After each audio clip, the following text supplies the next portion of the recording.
रोहन गुप्ता जी, उसके बाद देवज्योति जी आपके पास आ रही हूं मैं। रूबिका जी, देखिए यही फर्क है।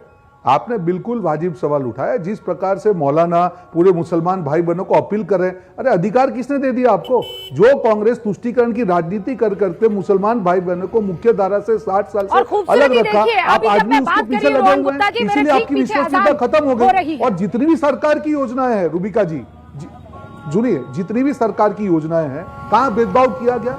आज प्रधानमंत्री बीमा योजना की बात हो, किसान समृद्धि की बात हो, उज्ज्वला की बात हो, जो भी केंद्र सरकार की, राज्य सरकार की योजनाएं, कौन सा भेदभाव किया गया? मुसलमान को ऑब्जेक्टिवली डिसाइड करने दीजिए। ये वही मुसलमान है प्रोग्रेसिव जिन्होंने दिल्ली में बीजेपी के लिए वोट किया, क्योंकि तुष्टीकरण की राजनीति नहीं करती बीजेपी कांग्रेस की तरह। यहाँ पे मुसलमानों के अधिकार की बात करते हैं, लेकिन मुझे एक बात बताइए ना, की बात आती है, लेकिन आपके नाम से डराते तो है ना भाई, आपके नाम से मुसलमान को डर तो लगता है ना।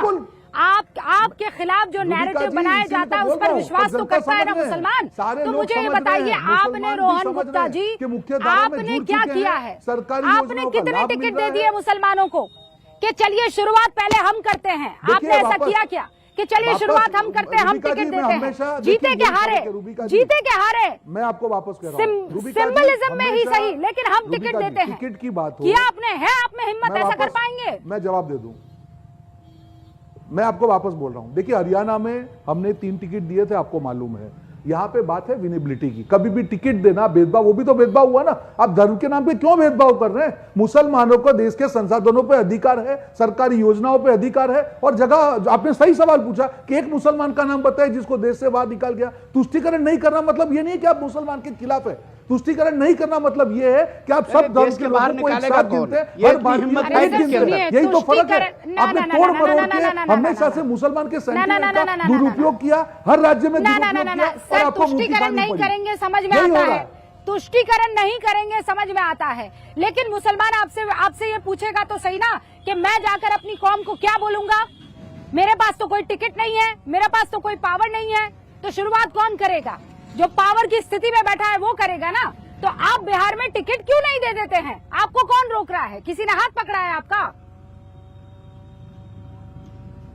रूबिका जी, वापस मैं कह रहा हूं कि जिस प्रकार से तुष्टीकरण की राजनीति बिहार में दूसरे दल कर रहे हैं, और मुख्य धारा में मुसलमान जुड़ के ही तो वोट कर रहा है, नहीं तो कैसे? आप मुझे बताइए, एनडीए की 20 साल की सरकार है, क्या मुसलमान के कोई वोट नहीं मिल रहे? बिल्कुल गलत। क्या दिल्ली में ऐसे ही सरकार बन गई एनडीए की? नहीं बन सकती है। यही फर्क मैं आपको समझा रहा हूं। ट्रिपल तलाक की बात हो, मुस्लिम बहनों के अधिकारों की रक्षा की बात हो, आज उनके ऊपर एक प्रतिबंध आ गया एम फैक्टर पर। बीजेपी के फेवर रोहन गुप्ता कह रहे हैं कि नहीं नहीं, हम तो मानने को तैयार नहीं है कि मुसलमान हमको वोट नहीं करता। पर भैया आपको तो करता है ना, महागठबंधन को तो करता है, एक मुश्त करता है, एक साइड करता है।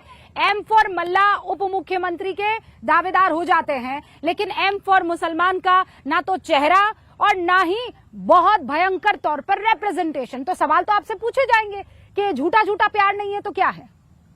रूबिका जी, गुप्ता जी आरएसएस बैकग्राउंड से है कि नहीं हमको पता नहीं है, इनका जरा हमको भी पता लगाना पड़ेगा।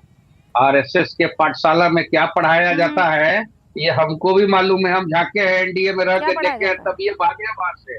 कहाँ पर है हिंदू राष्ट्र? हिंदू राष्ट्र बनेगा, हिंदू राष्ट्र क्या? हिंदू राष्ट्र मुसलमान का नहीं है, ईसाई का भी ये देश है, सिख का भी ये देश है, हिंदू का भी देश है, मुसलमान का भी देश है। क्या हिंदू राष्ट्र पढ़ाते हैं? कौन सा पाठशाला में आरएसएस का पढ़ाई होता है कि मुसलमान का नफरत वहाँ आगे उभर जाता है और नफरत फैलाने की बात की जाती है? आपको भी ये, आप भी कम से कम कवर एक बार जरूर की होगी। अगर नहीं भी कहीं की होगी तो आपको मैं रिक्वेस्ट करूंगा, जरा आरएसएस का 3 दिन जाके नागपुर में और झारखंड में भी वो अभी तो वहाँ तो खदेड़ दिए हेमंत सोरेन जी, वहाँ तो खदरा खदेरी चल रहा है ना, भगा वहाँ आरएसएस का जो जहर फैलने वाला, जहाँ जहर बनाता है लोग, जहर का फैक्ट्री है। हम लोग भी जानते हैं, भाजपा के साथ सटे थे ना, अजगर न है बीजेपी। देवज्योति जी ठीक है, मान लिया, अरे मान लिया आप जो कह रहे हैं कि आपके जो विरोधी हैं वो लोग जहर का फैक्ट्री हैं। आप तो शुगर कैन का फैक्ट्री है ना, आप तो शक्कर का फैक्ट्री हैं? तो फिर मुसलमानों को वो शक्कर क्यों नहीं दे रहे हैं? सारी शक्कर आप ही गप जाएंगे, हैं? सारी के सारी जो शक्कर है आप ही खा जाएंगे, मुकेश सहनी खा जाएंगे, मुकेश सहनी के साथी खा जाएंगे, बाकी सारे खा जाएंगे। और मुसलमान क्या करेंगे? खाली डब्बा लेकर घर जाएंगे। क्या करेंगे मुसलमान? आप यू लव को मैं मुस्लिम एक नो, चीज कहना आई लव चाहता हूं, मुसलमान, एक मिनट, है ना, एक आई मिनट, लव एक मुसलमान मिनट। देवज्योति जी। तो मैं कह रही हूँ ना please tell son of Malla कि M for Malla, M for मुसलमान एक है, मुसलमान चूंकि ज्यादा है तो उनको दे देते हैं। आप ही लोग कहते हैं ना, जिसकी जितनी संख्या भारी उतनी उसकी हिस्सेदारी, राइट? तो एम फॉर मुसलमान की हिस्सेदारी ज्यादा है कि एम फॉर मल्ला की? आपके फॉर्मूले पर बात कर रही हूं मैं, जवाब दीजिए। के हिसाब से महागठबंधन में कितने मुसलमान लड़ रहे हैं, आपके पास आंकड़ा होगा? मुसलमान टोटल महागठबंधन इंडिया ब्लॉक में 30 सीट लड़ रहा है। अल्पसंख्यक भाई 30 सीट लड़ रहा है, 30 सीट को टिकट दिया गया है अल्पसंख्यक भाई को, हमारे मुसलमान भाई और को। आप कितनी सीट पर लड़ रहे हैं? हम भी गरीब नवाज के चेला है, बहुत मन्नत उन्होंने पूरा किया है, लेकिन हमारे जैसा हिंदू। देवज्योति जी, आप कितने सीट पर लड़ रहे हैं?